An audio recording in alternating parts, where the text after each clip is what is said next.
have a funny question. These are all like traditional Polish dishes, right? Are there any dishes that you guys invented here in Brooklyn that aren't from Poland, or is everything? Oh, you don't know. Okay, I'm just curious. Two things you can almost always find in North Brooklyn: a warm, tasty pierogi and some inspiring street art. I've got one, so the other's bound to be right around the corner.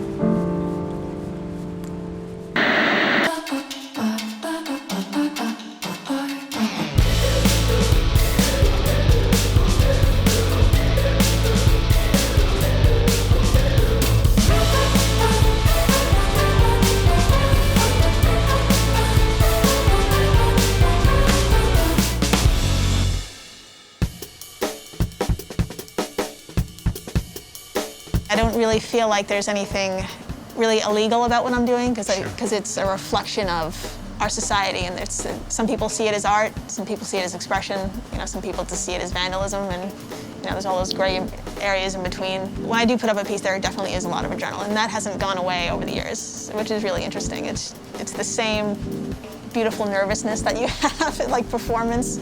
I guess you could like equate it to like a performance on stage or something. My hands still shake after each time, and that's I don't know. It's I'm really proud when it gets up. So that's So great. badass. Yeah. Who's the badass I'm talking to? Infamous renegade Brooklyn street artist Jilly Ballistic. How badass is Jilly? Jilly is so badass we can't show you her face. And even that's badass. Yeah, that's so badass. I started street art back in 2010, 2011. I found myself wanting to work in the subway. I just loved the environment. It's fast-paced. You can work with that environment 24/7. You don't have to worry about the weather. There's a little bit more of a risk because there's cameras and there's a lot of people. I really dug that. I kind of looked into wheat pasting, which is you take an image and you put it in site-specific areas. I just went on this deep dive of historical imagery, and I think it was 2014 that I came across just this endless treasure trove of government files of World War II, World War I, and just soldiers in gas masks, families in gas masks, and I'm like, I have to use this. And I just put it in our modern spaces, and I just could not believe how well it worked with our current political climate, and it was just like, this is just something I have to use, and that's how it started.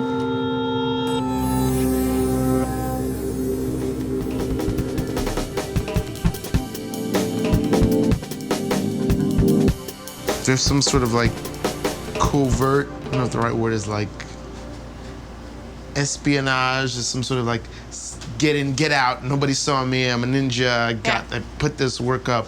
And if the riskier sometimes sort of the better, I feel like. If I'm putting words in your mouth, please forgive, but is that accurate?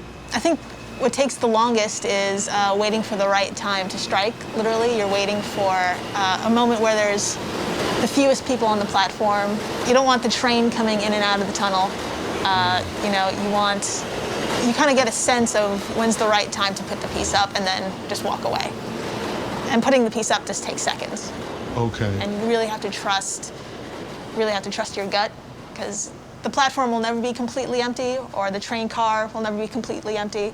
And you have to kind of get a sense of who's there with you. And they're complete strangers, but you kind of get a sense of, okay, they'd be cool with me doing this. Wow. Or, they're not a plainclothes cop, or, So there are some times when you're just like, retreat, come back, fight another day. Exactly, yeah. You can't force it, otherwise it just won't go right. I guess it occurs to me that like the danger part that there might be, like the adrenaline part, is like, it's part and parcel. It like comes with the territory of doing street art. Like you're just accepting that there's a little bit of danger, and maybe that's sort of even goes with maybe an idea that I could be projecting this idea, or it's real, this idea of like kind of civil disobedience. But I also feel like in everything I'm seeing, and even in like the small bits of like color and imagery used, there's like a very sharp sense of irony and a very sharp like sense of humor. Where is that coming from? Is that an accident? Is that very calculated on your I part? totally agree. There's definitely there's an irony, there's a humor to it, there's a dark humor to it, and I think that's parts of my personality coming through. So that's part of the artist slipping in there, because that's how I really approach every situation. Is I know this is serious, but how could I also laugh about it? Because I'll cry.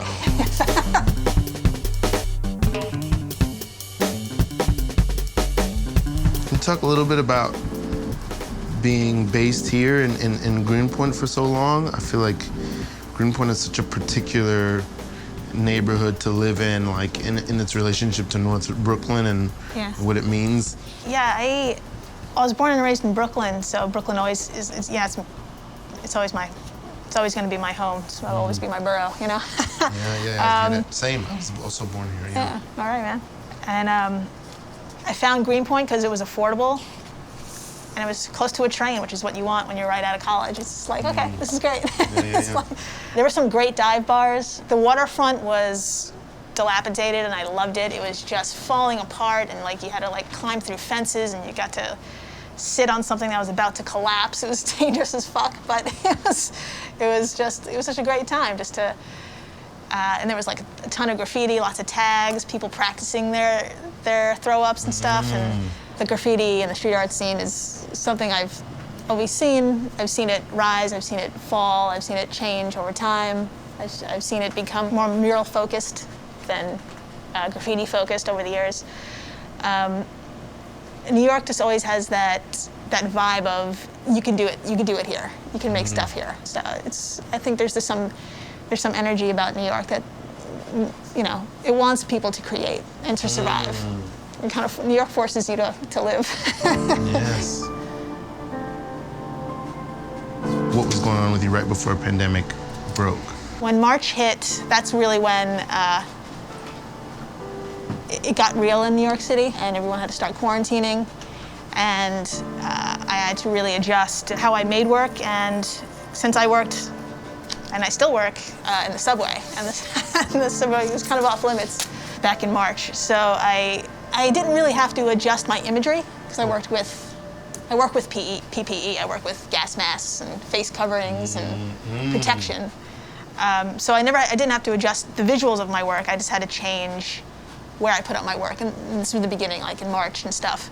And in March and April in New York City, it was just the strangest, surreal feeling on the street. Nobody was out. It was just, it felt kind of hopeless, and I'd never seen my city like that before. And I would put up work, and I knew that putting up work was like, no one's gonna see it. It was weird, but I still felt like I had to put up work.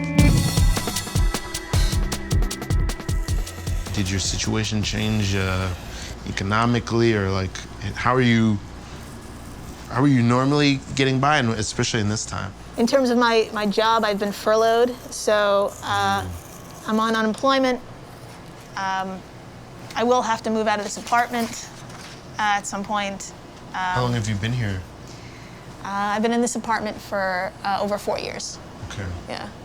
The company I'm working for is hemorrhaging money. They're not really making any money, so I don't know if I'll be asked back. So there's like a lot of things in limbo right now.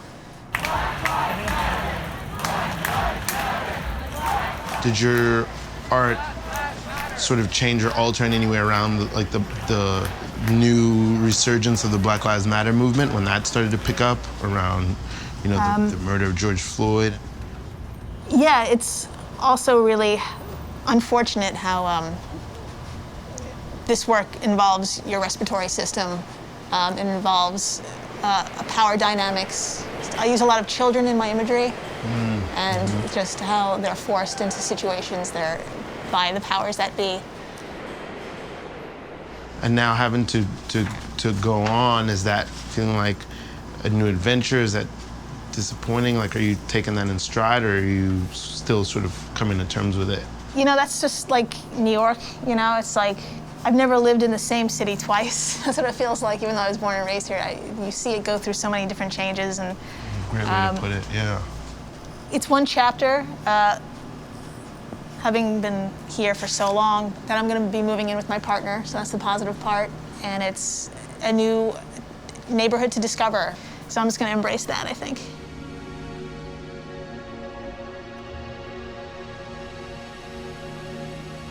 what is it about street art specifically that somebody might miss that is for you, like, you either would explain to somebody or that you find people miss and don't get about what street art is and why? I almost feel sometimes that it's compulsive, that it's just like the city is calling you, maybe, I don't know. Well, what's been happening since March with like the Black Lives Matter movement and defunding the police, people are seeing the power of what the street can do, and graffiti comes along with that. And I think now people are being reminded that the streets are, they are the people's voice. And when you either gather on the street or you write something on the street or you make it, you make it public, there is some power to it. As people just still continue being in the street, hopefully there's a new wave of street art. That's what I'm hoping. And it's not just, decorating plywood on a storefront. That's not really. I would say we could do better than that. I saw an empty ad space on a platform off the L train.